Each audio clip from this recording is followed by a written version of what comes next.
300 years before the birth of Jesus, there was another man sitting in another garden, but it wasn't the Garden of Gethsemane, it was the Hypaspes, the first privatized school of philosophy on record. And unlike Plato's Academy or Aristotle's Lyceum, this was removed from the town square. It was outside of the civic discussions and in nature. It was also egalitarian, where anyone could come and study and learn and think. You had women and foreigners and slaves. Many of the things that get attributed to Jesus for being so revolutionary, again, happened well before him by this man, Epicurus. A man who has been wrongfully demonized for his hedonistic ideas, which were attacks by Stoic philosophers that wanted to rebrand Epicureanism as something that it was not, which is a whole nother conversation. If you want to have me do a video on the difference between Stoicism and Epicureanism, please let me know. People like Epicurus and before him Democritus and after him Lucretius really paved the way for many of the modern arguments for atheism. Many of you will be familiar with these arguments. One of them is Epicurus's Trilemma. In a world not so different than our world today, a world filled with gods, powerful, unpredictable beings that demanded your worship, that threatened your peace and held your very fate in their hands. This man, a philosopher, sitting in his garden, calmly dismantled fear itself, the fear of gods and the fear of death, using little more than reason and logic. And that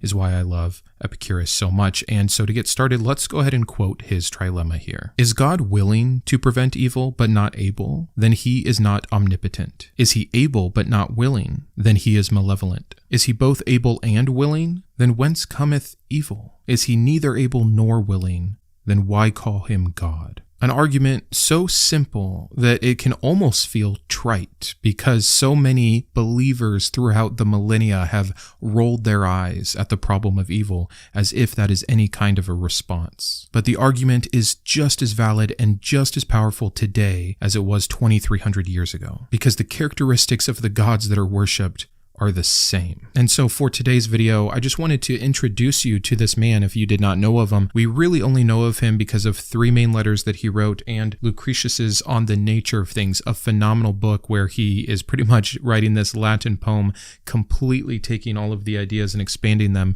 from Epicurus. But the rest of Epicurus's work has been lost to time. So Epicurus is born in 341. At 18, he moves to Athens to study philosophy. How lucky. Can you imagine being in this place in this time? Influenced by Democritus's atomism, which became foundational to his worldview. He goes on to establish the garden, and he focused on practical philosophy. That's what is so near and dear to my heart. I love all the heady philosophical debates and discussions that can be had, but how can we live a better life? How can we be more happy? Emphasizing ethics over metaphysics. And again, that aimed goal of happiness is where so many people say, hedonism, selfish, especially when contrasted with Jesus's teaching on suffer, deny yourself, lose, be martyred. And so when the Christian world comes about, these hedonistic ideas get completely demonized even further. But it wasn't just about happiness and pleasure. It was about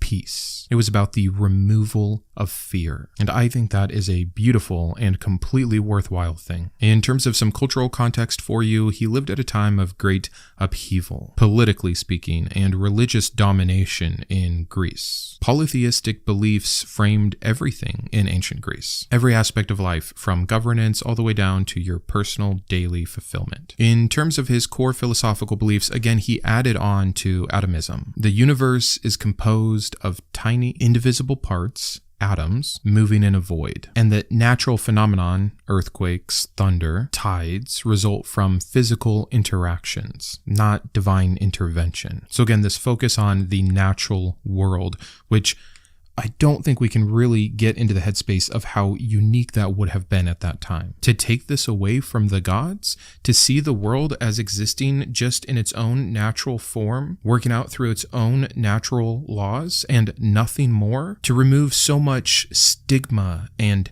fear and superstition just simply by having this as a core concept. Amazing. A famous quote from him here is, "Nothing is created out of the void, and nothing is destroyed into it." Kind of sounds to me like what we know now about how energy cannot be created or destroyed, just transferred. And of course, this had implications for religion. It rejected myths that attributed natural events to the whims of the gods. It brought back control. It brought back order. It emphasized understanding nature to free people from fear. Again, why the garden was such a wonderful setting for these conversations. Epicurus rejected particular god claims, but was open to the idea of something greater. No need to claim it, no need to guess at it, definitely no need to worship it, and for sure no reason to fear it. If there were gods, Epicurus thought they were impersonal. But he went further than that. He had this idea that any gods that could exist would be these tranquil beings, perfectly blissful, who simply were not concerned with the human affairs. Did they even know about us? Were they the ones that created us? If so, they left long ago, and they have nothing to do with what is going on in our world now. So what is the practical implication of this? Again, freedom from fear. If these gods are up there, if they even exist at all, and they're not concerned with us, and they're not judging us, and they don't have these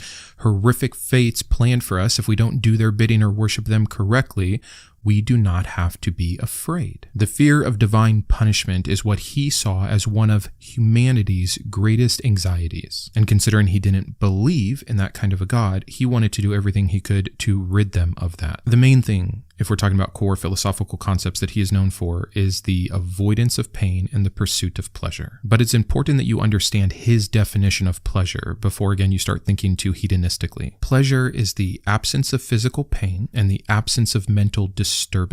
So a better word here is the Greek word that was used, ataraxia, a state of tranquility, of inner peace, of freedom from fear. This argument that the fear of God and of death, a second important part of this, were the significant source of unnecessary suffering and anxiety in the world, was his main stated purpose. A famous quote from him is, "Death is nothing to us, for when we exist, death is not, and when death exists, we are not."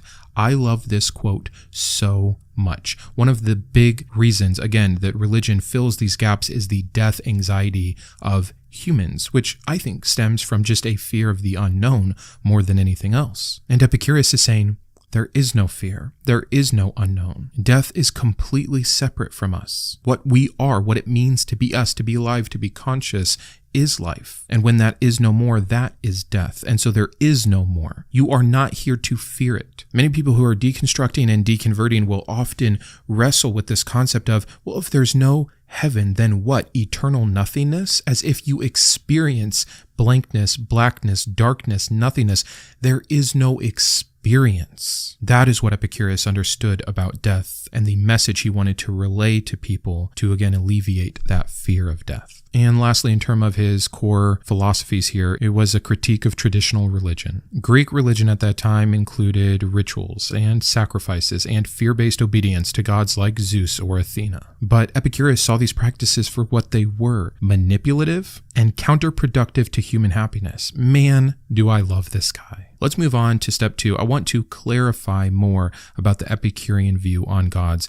I painted him earlier as agnostic because we see that in some of the writing, although there's other writing where he kind of claims a belief in gods in general, just not personal gods. So I can't give you a definitive answer there on exactly what he thought. We just know he didn't believe in these personal gods. Because to him, if these higher beings existed, they had to be two things. They had to A, be perfect, and B, be immortal. The very fact that a god is perfect means it necessitates even the complete indifference to mortals. Intervening in human affairs would imply imperfection in the gods. It would mean that they are lacking something, or that they need something, that they desire something, or that they can be influenced by external factors. All of those things remove perfection. His quote on this is, "The gods exist, but they are neither pleased by our virtues nor angered by our vices. One of many times that he is talking about this concept. For the gods to be truly divine, they must too be in a state of total, complete ataraxia, tranquility, free from the concerns of the mortal world. But let's move on and talk a little bit more about the problem of evil. I won't reread to you the Trilemma, but I do want to break a few things down. What Epicurus did with the Trilemma is he explored the underlying assumptions that were made about these gods that could lead to that personal fear of divine wrath and consequence. And so if you go through the lines of that Trilemma, you'll see it address omnipotence, omnibenevolence, and omniscience, the tri-omni God qualities. And so he wasn't just saying, oh, well, then the God is evil, which is where some people do arrive. He was saying, no, then if this God is claimed as such, he cannot exist. It is logically contradicting, thus vanishing fear, unless you redefine God differently. And then you open up to a whole new set of things. And there's three kinds of evil that are pointed out. There is natural evil, moral evil, and pointless suffering. And I think that this breakdown is really important and something that gets skipped so often when we just talk about the problem of evil, or a better term, the problem of suffering. But natural evil is simple. Again, earthquakes, floods, droughts, diseases, famines, etc. Moral evil is like rape, slavery, genocide, and pointless suffering are instances of suffering that appear entirely gratuitous. Child cancer, animals suffering in the forest with no one to see them for some greater good to be accomplished. So the question in response to each of these kinds of evil is, when it comes to natural evil, why would a benevolent God allow it in any universe? There's no apparent moral or redemptive purpose to it. Why a tornado? Isn't it about man's free will? Isn't that where evil comes from? Natural evil is one of the ones that makes the least sense. And yet again, in man's search for meaning, trying to make sense out of these horrific random events that do detract from people's well-being, they made these natural occurrences about the wrath of God. They still do that today. And as for moral evil, if you're a benevolent, perfect God who created us, why create us with the ability to do so? The answer is, of course, always free will, which makes no sense at all. And the easiest example is God is protecting the free will of the rapist to go and rape the little girl, but where is he protecting the free will of the girl not to be raped? This is only one of 100 examples about why free will doesn't work. And then I already covered pointless suffering. If it's indeed pointless, if it's indeed gratuitous, if it is indeed to an unnecessary level, it can't even serve a purpose. The deer that gets its head stuck in some branch in the woods where there is no one around to witness this and have some amazing insight into why we need to take better care of nature and it leads to some greater end that justifies the means. No, it just slowly starves to death, suffers, and dies with no meaning. A conscious creature in fear and pain and terror. But I want to move on and talk about the impact on religion and philosophy that Epicurus has had. I think we've already covered a lot more than I was planning to, so we will just be really brief and we'll close out here in just a minute. The ancient Greeks were phenomenal at this in terms of having a lasting impact. Their thinking was just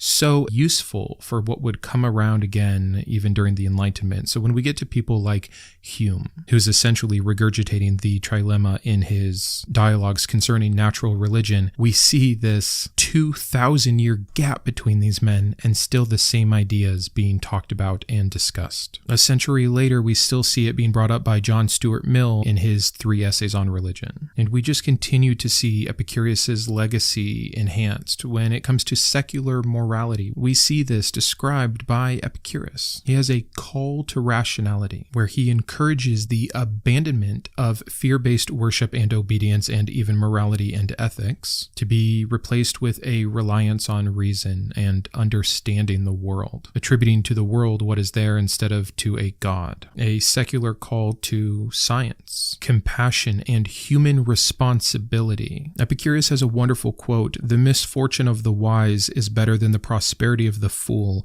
and it is better to trust in what is under one's own control than to rely on the caprices of fortune or gods." We see such great influence on the natural world being the reality instead of the explanations of the supernatural realms to help us understand these gaps. Again, I'm quoting Lucretius almost as much because he was so influenced and is where we get so much of the thinking of Epicurus, but Lucretius simply says, when you see the heavens in turmoil, do not think it is a god, but rather the natural workings of the world. This is what Epicurus does for us. Reality. He emphasized reason, naturalistic explanations, and freedom from fear. What an amazing contribution. And we could quote so many more people that he inspired besides just Hume and Mill and Hitchens. We see it with Voltaire. We see it with Thomas Jefferson. We see it on secular humanism. We see it even in the debate space today. We see it with the spiritual but not religious crowd that I think sometimes can take things too far or create their own new dogma, but that's some of the balance that Epicurus brings to the conversation. We see it in the secular ethics of modern mental health, where there's an emphasis on avoiding unnecessary desires and the cultivation of simple pleasures. Again, when you really understand this, that's why the whole hedonistic aspect of Epicureanism is so silly. Ataraxia is the goal here, true peace. That it was his opinion that you had to remove yourself from the God concepts in order to have it. We see his influence in mental health application, in mindfulness and meditation, and so many other